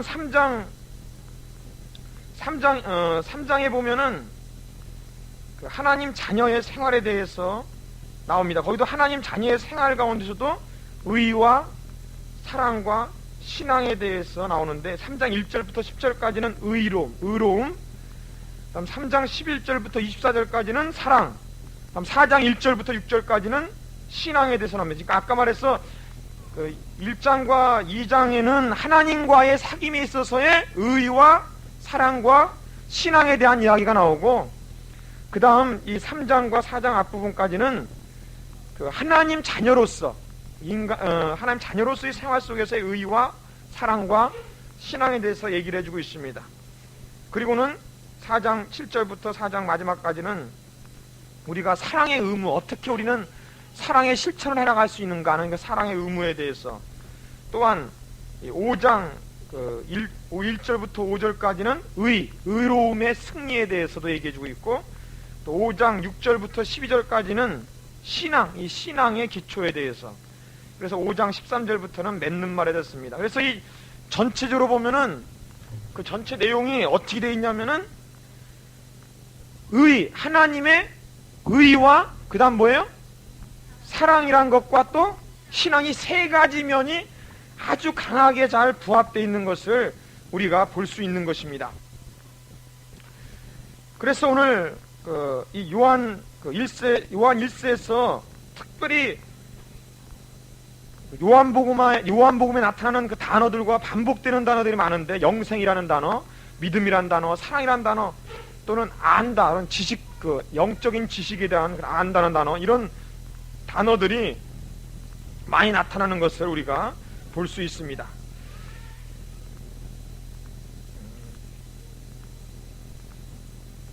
그럼 우리 본문에 있는 요한 1세 기록 목적에 대해서 먼저 배우겠습니다. 하나님 말씀책 나와 있죠? 213페이지에 제35가에 보면, 거기 보면은 목적이, 첫 번째 목적이 뭡니까? 성도들의 기쁨이 충만케 하려 합니다 그랬습니다. 1장 4절에 나오고 있습니다. 그 다음 두 번째 목적은 성도들로 죄를 범하지 않게 하려 합니다 그랬습니다. 그 다음 세 번째는 영생이 있음을 알게 하려 합니다 그랬습니다. 자, 세 가지 뭡니까? 성도들의 기쁨이 충만하게 하고, 두 번째는 죄를 범하지 않게 하고, 세 번째는 영생을 또 소유하도록 알게 하도록 하는 겁니다. 요한복음에도 보면은 그 영생에 대해서 이 생명, 영생 이런 것이 주제였잖아요. 마찬가지로 요한일서도 그러한 영생을 알게 하려는 그러한 목적이 있습니다. 자, 이러한 목적을 가지고 우리 요한 1서를 공부하겠습니다. 자, 1장 1절부터 4절까지를 보면은 태초부터 있는 생명의 말씀에 관하여, 이건 누구겠습니까? 네, 바로 예수 그리스도시죠. 자, 그러면 여기서 말하는 예수 그리스도는 어떤 분이냐? 첫 번째는 말씀이시다. 생명의 말씀이시다. 두 번째로는 우리가 들은 바요, 눈으로 본 바요, 주목하고 우리 손으로 만진 바다. 이것은 뭐겠어요? 두 번째는 성육신하신 예수님이시다는 것을 우리가 볼 수가 있는 것입니다. 그 다음 세 번째로는 2절에 보면 이분은 누구냐? 영원한 생명입니다. 성한 생명을 우리에게 보았고, 예수님은 바로 우리의 생명이 되신다는 것을 우리 알 수가 있으며, 네 번째로는 또 그분이 어떤 분이냐? 이는 아버지와 함께 계시다가 우리에게 나타나게 된 자다. 네 번째는 하나님과 함께 계시다가 우리에게 나타내신 바 된 자다는 것을 말해주고 있습니다. 자, 그러고 3절에 보니까 우리가 보고 들은 바를 너희에게 전함은, 그 전하는 이유, 이렇게 말씀을 증거하는 이유는 너희로 우리와 무엇이 있게 하려고요? 사귐이 있게 하려고 하기 때문이었습니다. 사귐, 즉 교제. 이 교제에 대한 강한 내용이 요한 1서에서는 말해주고 있습니다. 하나님과 우리와의 교제, 그 다음에 사람과 사람 사이의 교제. 근데 이 교제의 중심이 뭐라는 겁니까? 바로 사랑이라는 거예요. 사랑. 그 사랑이 누구로부터 온 거예요? 바로 예수 그리스도를 통하여 나타났다는 겁니다. 그래서 이 교제는, 근데 교제의 최종적인 그 열매가 뭡니까? 사전에 나와 있는 것처럼 바로 기쁨이 충만하기 위한 것입니다. 하나님과 우리 인간이 교제하면 기뻐집니다. 또 사람과 사람이 그 신앙 가운데, 사랑 가운데 교제하면 기뻐집니다. 그래서 이 교제는 바로 이 기쁨을 그 열매로 맺어 옵니다. 자, 그러면 왜 우리의 교제가 필요할까요? 이 교제의 필요성에 대해서 몇 가지 따로 한번 공부를 해보겠습니다. 교제의 필요성. 자, 첫 번째로는 서로 힘이 되고 위로가 됩니다. 첫 번째로는 서로 힘이 되고 위로가 됩니다. 두 번째는 본문에 있는 것처럼 기쁨이 생깁니다. 교제하면은 서로 기뻐요. 그 다음 세 번째로는 예수 그리스도의 더 많은 지식을 교환합니다. 교환해요. 내가 알고 있는 지식, 또 저분이 알고 있는 지식에 대한 교환이 일어나는 겁니다. 그 다음 네 번째로는 이렇게 대화를 나눔으로써, 교제를 함으로써 자기의 신앙을 정리할 수 있게 됩니다. 정리할 수 있게 돼요. 우리 그런 간증하다 보면 자기 신앙이 정리되죠. 그런 것처럼 다섯 번째로는 또 교제를 하게 되면 점점 거룩하게 됩니다. 왜냐? 서로가 서로의 거울이 돼가지고 거룩하게 됩니다. 그 다음 여섯 번째로는 빛 가운데서의 사귐인 것을 우리 알 수 있습니다. 이것은 거룩한 사귐입니다. 은혜 안에서의 사귐이지, 거룩 속에서의 그러니까 빛 가운데서의 사귐이지 어둠이나 흑암에서의 사귐이 아닙니다. 이것은. 그래서 우리의 사귐은 어떻게 밝고 맑고 환하고 그런 사귐이라는 것을 우리 또 알 수 있고, 그 다음 마지막 일곱 번째로는 용서, 바로 용서와 사랑이 넘친다는 것을 우리는 배울 수가 있습니다. 그래서 이 교제라는 건 참 중요해요. 그래서 사도신경에도 우리 그 거룩한 공예화, 이런 서로의 그 공동체적인 그런 사귐적인 모습을 얘기해주고 있지 않습니까? 자, 그 다음에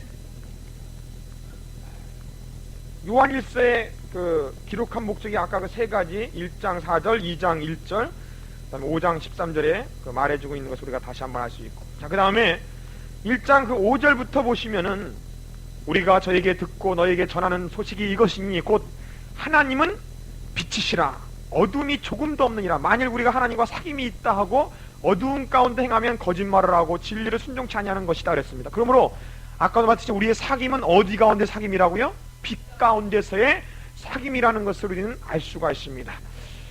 자, 그래서 여기 보면은 그 세 가지 그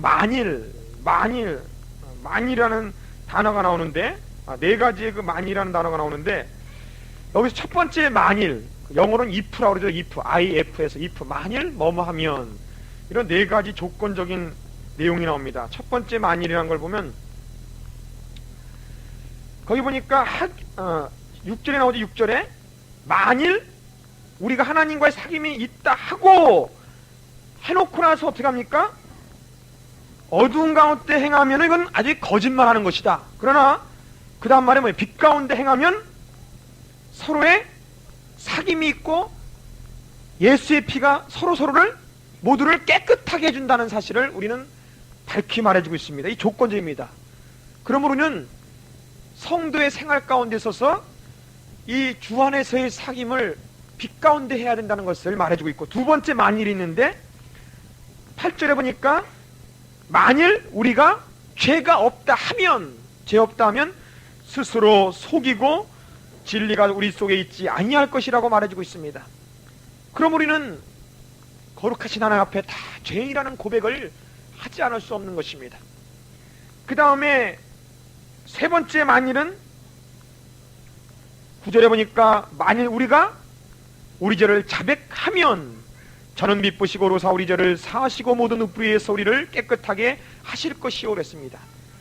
만일 우리가 죄를 자백하면, 하기만 하면 우리를 깨끗하게 한다. 그 다음 네 번째는 10절에 보니까 만일 우리가 범죄하지 아니하였다 하면 하나님을 거짓말하는 자로 만드는 것이다. 그러므로 우리는 늘 하나님 앞에 우리의 그 불순종, 불신의 모습을 늘 주님 앞에 고백하고 깨트리고 회개의 생활을 해나가야 됩니다. 자, 그 다음에 2장을 보겠습니다. 나의 자녀들아, 내가 이것을 너희에게 쓰면 너희로 죄를 범치 않게 하려면, 이거 아까 그 요한일서를 기록한 목적이 두 번째 목적이잖아요. 이게 이렇게 말을 해놓고 나서 저는 우리 죄를 위한 화목제물이니 우리만 위할 뿐 아니라 아니요 온 세상의 죄를 위하심이라. 우리가 그의 계명을 지키면 이로써 우리가 저를 아는 줄로 알 것이요 그랬습니다. 자, 그러면 여기서 하나님을 안다는 그 방법적인 요소가 어떻게 하면 하나님을 알 수 있다는 겁니까? 계명을 지키면은 알 수 있다는 거죠. 하나님의 계명을 지키면 알 수 있다는. 근데 이 계명의 완성이 뭡니까? 바로 사랑이죠. 율법의 완성은 바로 사랑입니다. 그래서 그 계명을 지킨다는 것을 강조해 주면서 그것은 바로 이 사랑이라는 것을 얘기해 주고 있습니다. 그런데 그 계명은 옛 계명과 틀리다는 거죠. 7절에 보니까 사랑하는 자들아, 내가 새 계명을 너희에게 쓰는 것이 아니라 너희가 처음부터 가진 옛 계명이니 이 옛 계명은 너희의 들은 바 말씀이거니와 내가 다시 너희에게 새 계명을 쓰노니 저에게와 너희에게도 참된 것이니라. 이건 무슨 말입니까? 옛 계명과 똑같은 면이 있고 옛 계명과 틀린 것이 있습니다. 뭐냐면은 여기 보면 왜 그러면 옛 계명과 새 계명이 똑같은 건데 여기 보니까 다른 걸 쓰는 것이 아니라 처음부터 가진 옛 계명을 쓴다고 해놓고 나서 또 뭐라 그래요? 또 새 계명을 쓰노니 그랬잖아요. 이 말은 무슨 얘기냐? 원래 하나님이 주신 계명의 그 정신은 뭐에 있습니까? 사랑이라는 정신 속에 그 계명이 이루어진 거죠. 그러므로 하나도 변화된 것은 없다. 본질상은 같다는 얘기입니다. 본질은. 그렇지만은 왜 새 계명이냐? 바로 예수 그리스도를 통하여 성취된, 완성된 면으로 다시 우리에게 제시됐기 때문에 새 계명이라는 겁니다. 예수 그리스도를 인하여서 성취된 면, 완성의 면에서 다시 제시됐다는 겁니다. 다시 제시됐다는 거예요. 그래서 새 계명이 된다는 것입니다. 그래서 로마서 13장 10절에 사랑은 율법의 완성이니라 그렇게 말해주고 있는 것입니다. 자, 그 다음에 12절에 보니까 자녀들아, 내가 너희에게 쓰는 것은 너희 죄가 그의 이름으로 말미암아 사함을 얻으며 아비들아, 내가 너희에게 쓰는 것은 너희가 태초부터 계신 이를 알미요 청년들아, 너희에게 쓰는 것은 너희가 악한 자를 이기었음이라. 아이들아, 내가 쓴 것은 너희가 아버지를 알았으며, 이러면서 하나님을 아는 지식을 아주 강하게 강조하고 있습니다. 그러면서 너희는 이미 주 그리스도 안에서 이겼다. 이겼기 때문에 내가 이 요한일서를 쓰는데, 왜 쓰느냐? 너희들이 중생하고 세상을 이겼음에도 불구하고 너희를 회방하는 요소가 크게 두 종류가 있다는 겁니다. 두 종류. 뭐냐면은 그 첫 번째 요소는 내적인 방해물이요. 두 번째 방해물은 외적인 방해물. 첫 번째인 내적인 방해물은 뭐냐? 바로 그게 15절, 16절에 있는 말씀입니다. 우리 같이 한번 읽어보죠. 이 세상이나 세상에 있는 것들을 사랑치 말라. 누구든지 세상을 사랑하면 아버지의 사랑이 그 속에 있지 아니하니 이는 세상에 있는 모든 것이 육신의 정욕과 안목의 정욕과 이생의 자랑이니 다 아버지께로 쫓아온 것이 아니요 세상으로 쫓아온 것이라 그랬습니다. 이 세상도 그 정욕도 지나가되 오직 하나님의 뜻을 행하는 이는 영원히 거하느니라 그랬습니다. 여러분, 우리가 세상을 승리하고 이겼던, 예수의 승리 안에 거했던 이 귀한 보배를 방해하는 요소 중에 첫 번째 내적 요소는 육신의 정욕입니다. 또한 안목의 정욕입니다. 이생의 자랑입니다. 여러분, 우리가 용사는 용맹을 자랑하지 말라고 말하고 예레미야 선지자는 말하고 있습니다. 또한 건강한 자는 건강을 자랑하지 말. 사도 바울 같은 경우는 내가 약한 것을 자랑한다고 그랬어요. 내가 약할 때 온전해진다 그랬습니다. 여러분, 진실로 이생의 자랑을 하지 마십시오. 막 입술로 서로 변론하지 마십시오. 그 다음에 안목의 정욕, 또 육신의 정욕을 우리는 제거해 버려야 되겠습니다. 마치 이런 것이 있으면은 가시떨기에 심은 밭과 같아서 한쪽에는 하나님의 법이 자라가고 한쪽에는 이러한 육신이 자라서 결국 이 가시가 자꾸 자기를 찔름으로 말미암아 자라긴 자라는데 성도 생활을 하긴 하는데 열매가 없어요. 열매가 없습니다. 그래서 가만히 보면 열매 맺지 못하는 사람들의 성도들의 대부분이 이런 한쪽 구석에 자라고 있는 가시들, 세상에 이런 안목의 정욕, 이성의 자랑, 육신의 정욕들이 같이 자라나기 때문에 꼭 열매를 맺지 못해요. 성장은 해요. 성장은 하는데 열매가 없는 그런 생활하고 마는 거예요. 그럼 두 번째 방해 요소가 바로 뭐냐면은 22절에 있는 것처럼 거짓말하는 자가 누구뇨? 예수께서 그리스도이심을 부인하는 자가 아니뇨 그랬습니다. 여기 보면은 우리의 신앙을 방해하는 것이 바로 이 예수를 부인하고 있는 이 적그리스도의 세력, 이단의 세력, 이러한 세력들이 바로 우리를 방해하는 원수들의 세력이라는 것을 말해주고 있는 것입니다.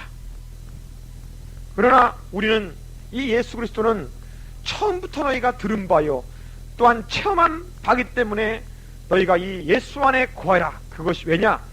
바로 그분이 25절에 있는 말씀처럼 영원한 생명이시기 때문에 오직 예수 안에만 거하라고 강조해주고 있는 것입니다.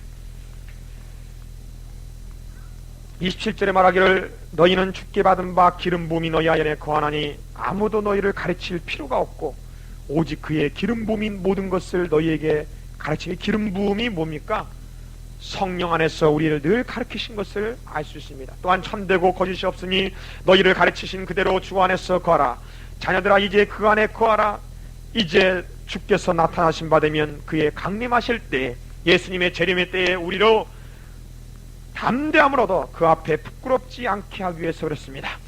그래서 그의 의로우실 줄 알면 의를 행하는 자마다 그에게 나타난 줄 알리라 했습니다. 여러분, 주 안에서 온전하게 거하는 생활, 이것이 하나님의 의가 될 수 있는 것입니다. 그래서 여기는 무엇을 말해요? 예수 안에 거하라. 이 거하는 생활을 특히 강조했습니다. 빛 가운데 거하라. 예수 안에 거하라. 생명 안에 거하라.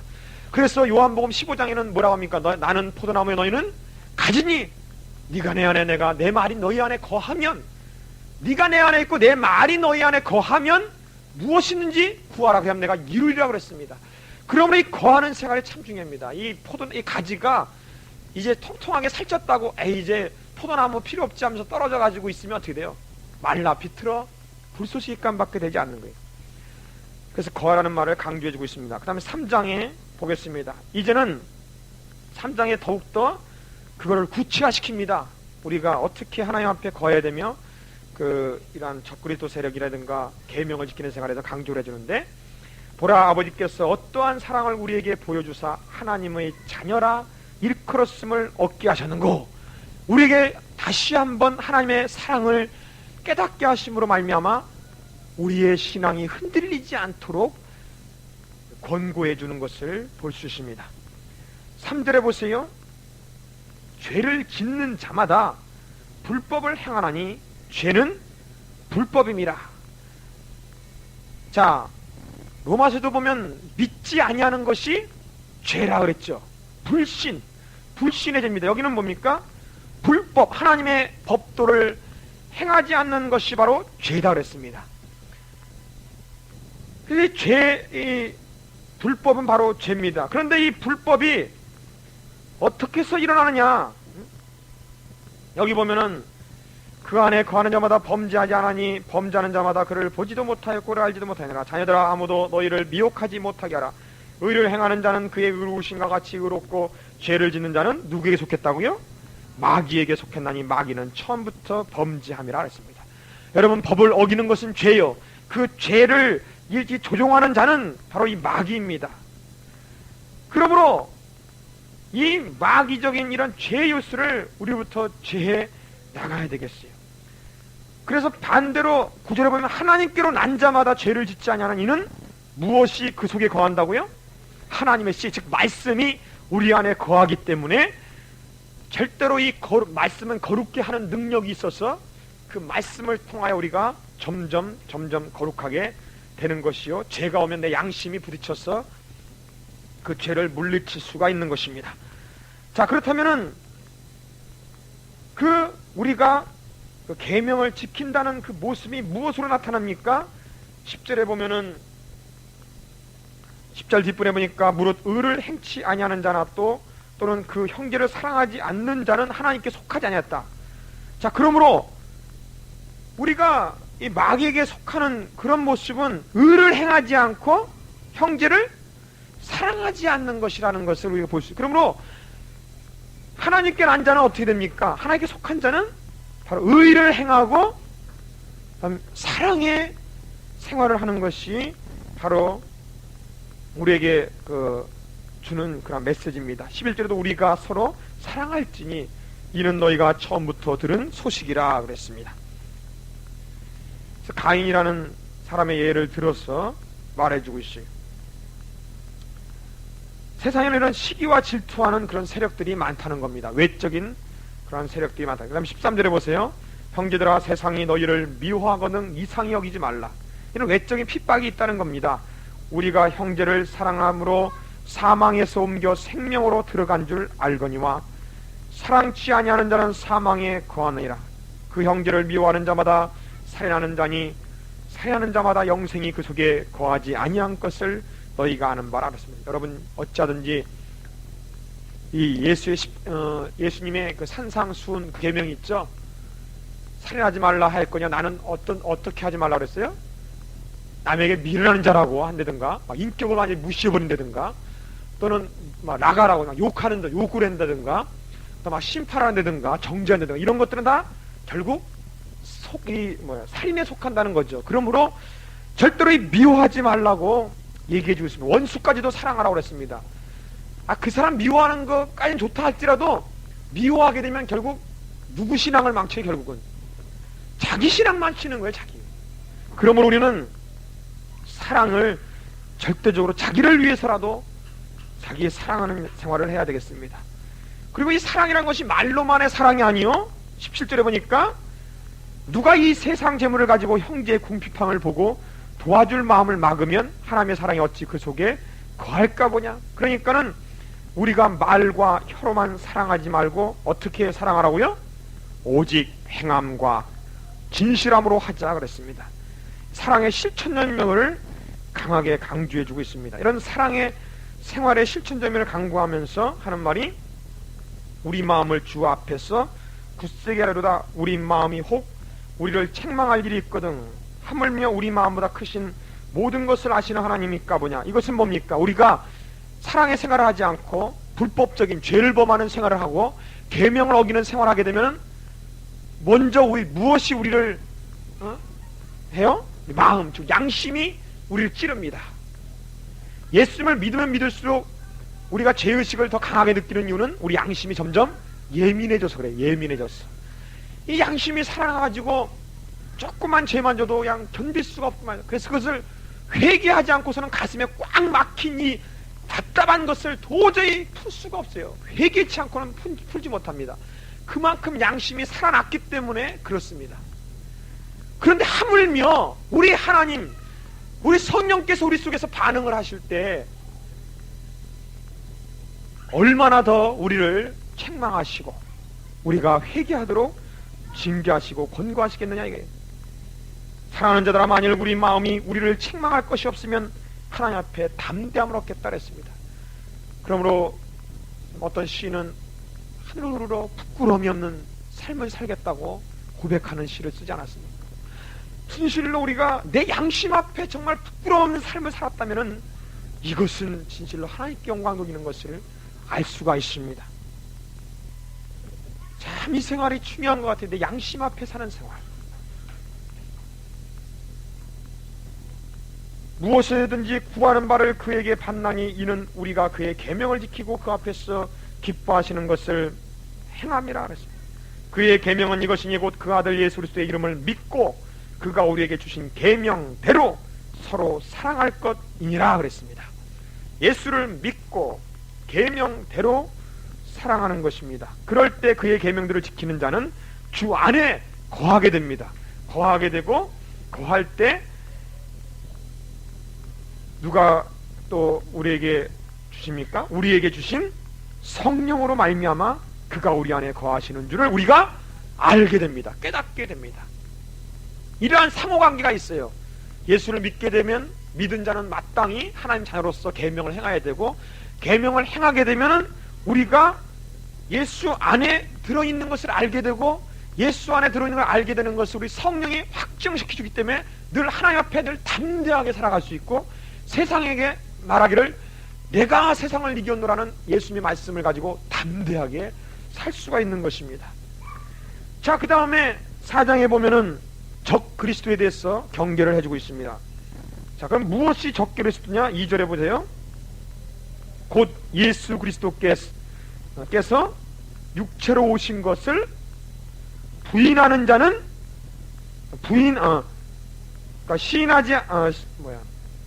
시인하는 영마다 하나님께 속한 것이요, 예수를 시인하지 아니하는 영마다 하나님께 속하지 아니하느니 이것이 곧 적그리스도의 영이니라. 악령이라. 이게 적그리스도의 영. 그러니까 이단의 특징을 몇 가지로 우리가 알 수가 있는데, 첫 번째로는 이단의 특징은요, 말씀을 가감합니다. 더하기도 하고 빼기도 합니다. 이단의 특징의 첫 번째 요소 중에 하나입니다. 말씀을, 성경을 가감합니다. 성경을 가감하고, 두 번째 이단의 특징은 예수님의 구속 역사를 제한하거나 부인합니다. 몰몬교 같은 경우는요, 예수님은 구원받을 수 있는 길만 열어놨다. 길만 열어놓고 우리 인간은 행위를 해야만, 행위를 잘 한 사람만 들어간다. 그래서 그 사람들은 4가지 정도의 율법이 있어요. 꼭 이걸 해야만 들어가도록 하는 거. 그런 율법을 지켜야만 들어간다. 우린 그게 아니죠. 믿음으로만 들어가죠. 믿음으로만. 요런 약간 제한시켜 놓은 거, 요런 거 조심해야 된다 이거예요. 그 다음 세 번째로는 삼위일체 하나님을 부인하는 것입니다. 삼위일체 하나님을 부인해요. 이건 무슨 얘기냐? 성부, 성자는 인정하는데 성령은 하나의 하급신이다. 이런 식으로. 이건 하나의 예수의 영에 불과하다. 영에. 이런 식으로 제한시키는 거. 삼위일체 자체를 부인하는 거 있죠. 하나님은 높은 신 하나님이고 예수님은 하나의 피조물이다. 이런 피조물이라고 말하는 이런 거. 영주주의자들 막 그러죠.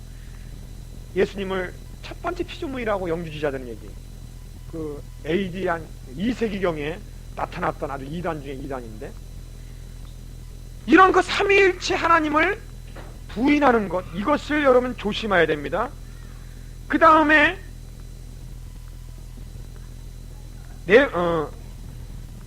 세 번째죠? 네 번째로는 자기들만이 택함을 받았다고 주장하는데, 자기들만이 택함을 받았다고 주장하는, 그래서 우리 교회만 와야 구원이 있습니다고 얘기는 하는 사람들, 이거 조심해야 됩니다. 그 다음 다섯 번째로는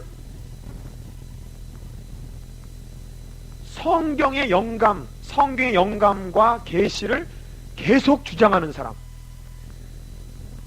성경의 영감과 계시가 계속적으로 일어나고 있다고 주장하는 사람, 즉 뭐냐면은 몰몬교에서는 지금도 하나님께서 성경 말씀을 말해준다. 그래갖고 이 교주죠, 교주가 말하는 것이 성경의 권위를 가져요. 그래갖고 교주가 말하는 것이 성경이에요. 결국 성경. 또 지금 성경을 하나님이 지금 기록해주고 있다는 겁니다. 그걸 가지고, 그러니까 그들은 성경이 있죠. 성경도요, 자기 나름대로 다 바꿔서 번역한 거예요. 바꿔서. 진짜 성경이 아니에요. 진짜 성경이. 그들이 말하는 성경, 여러분 조심해야 됩니다. 이단들이 말해요, 문자 쓸 때 성경에 몇 장 몇 절에 할 때 있죠. 조심하세요. 우리가 갖고 있는 게 진짜 성경을 가지고 하는 게 아니라 지네들 나름대로 거꾸로 막 번역시켜 놓은 거, 그 성경 갖고 할 때가 많아요.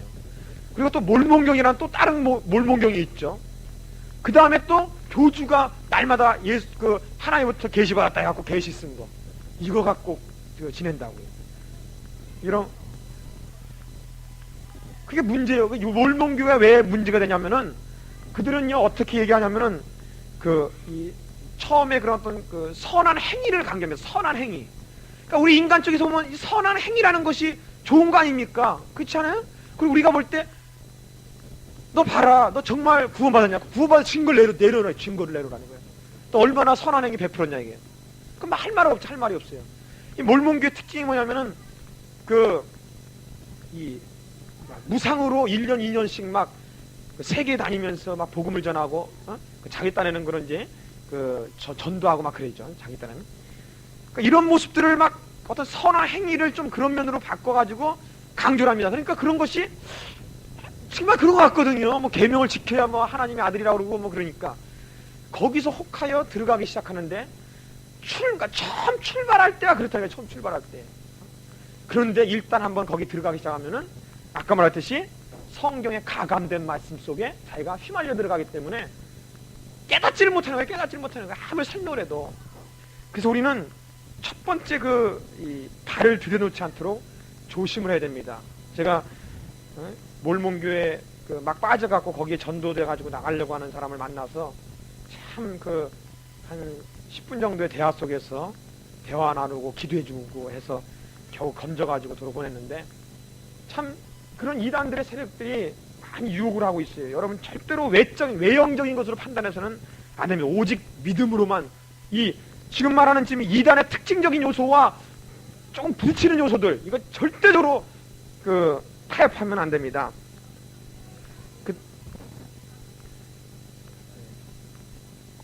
그 문제는 또 다른 문제죠. 그거는 조금 다른 문제니까 나중에 다시 얘기하기로 하고, 일단 좀 진도 나가고 나서 그냥 질문을 맡겨서 쉬는 시간에. 자, 그 다음에 여섯 번째로는 비윤리적, 반사회적, 반국가적, 그 다음에 비인간적, 이런 요소들이 아주 강하게 나타납니다. 이단들의 특징에.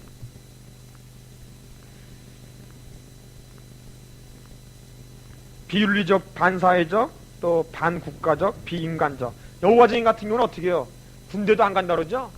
그리고 헌혈도 안 하고. 이 헌혈을 안 하는 게 왜 안 하냐면은 피채 먹지 말라는 창세기의 말씀, 그걸 갖고 오용을 하는 거죠. 오용을 하는 거예요.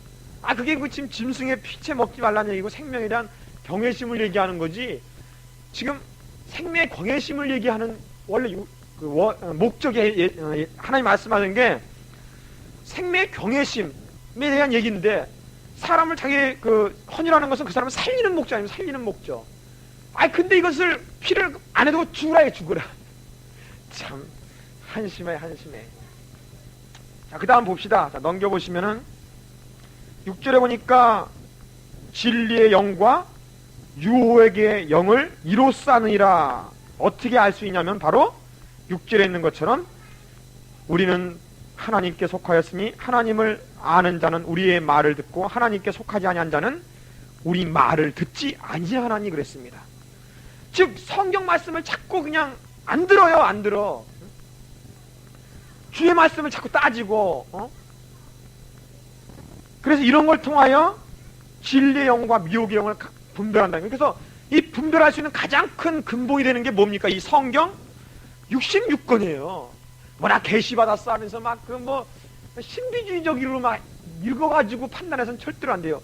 야 저기 막 저 병 고친데 저 병 고친데 야 저기 뭐 막 계시받았어 막 예언도 안 돼 막 이런 요소가 분별의 요소가 아니라 그거 갖고 성령의 역사라고 분별하지 마시고 이 성경대로 성경을 가지고 근본을 가지고 우리는 분별을 해야 되겠습니다. 그 다음에 7절에 보세요. 특별히 그 하나님의 사랑에 대해서 얘기합니다. 사랑하는 자들아 우리가 서로 사랑하자. 사랑은 하나님께 속한 것이니 사랑하는 자마다 하나님께로 나서 하나님을 알고 사랑하지 아니하는 자는 하나님을 알지 못하나 이는 하나님은 사랑이심이라 그랬습니다. 여러분 진실로 우리는 사랑 안에 들어가야 됩니다. 이 사랑은 바로 십자가의 사랑입니다. 십자가의 사랑이라는 것은 뭡니까? 수직적인 사랑은 누구와의 사랑입니까? 예수님께서 말해주시를 이 세상의 가장 큰 계명이 무엇이냐? 그럴 때 대답하기를 너는 마음을 다하고 뜻을 다하고 목숨을 다하여 내 주 하나님을 사랑하라 그랬습니다. 이 수직적인 사랑과 그 다음에 내 몸과 같이 내 이웃을 사랑하라. 이 수평적인 사랑이 만났을 때 교차됐을 때 이것이 바로 십자가가 이루어지지 않습니까? 이 십자가의 사랑이라는 것은 바로 이런 하나님께 대한 수직적인 사랑과 사람들 사이에 있는 수평적인 사랑이 만나서 아름다운 조화를 이루어져 할 때 참된 사랑의 역사가 일어나는 것입니다. 참 어디요? 그 시흥인가? 나자로 마을? 그 나병 환자들이 있고 어디 그 방영하는 걸 잠깐 봤는데 참 뭐 카톨릭 재단에서 물론 하는 거지만 물론 교인들도 많이 가서 방문도 해주고 그러는데 참 그걸 보면서 느낀 게 하나는 참 이 카톨릭 교회 뭐 여러 가지 뭐 교리적인 문제가 많진 않아요. 많은데 카톨릭 교회에서 이 조금 본받을 만하다고 할까? 이런 요소가 한 두 가지가 있는데 하나는 이제 좀 조직적인 면적, 그러니까 분열하지 않고 이렇게 있는다는 거, 이런 면은 좀 이렇게 우리가 본받을 만한 것 중에 하나고, 물론 방법적인 것은 우리가 본받는 그런 게 아니라, 그냥 겉으로 봐서. 그 다음 두 번째로는 그 사랑의 실천적인 면. 그 화요일마다 그 20명씩 그 봉청되어 있는 주부들이 와서 그냥 빨래를 그냥 그렇게 기쁜 마음으로 그냥 벅석대면서 그냥 빨래를 해주고, 그 다음에 두 달에 한 번씩 그 이발사들이 와서 부천에 있는 이발사가 가서 해주고, 또 미용하시는 분이 가서 미용도 해주고, 그 다음에 그냥 그 의사들도 자원해서 와서 해주고. 참 그런 모습을 볼 때 참 한편 내 자신도 참 부끄러움을 많이 느끼게.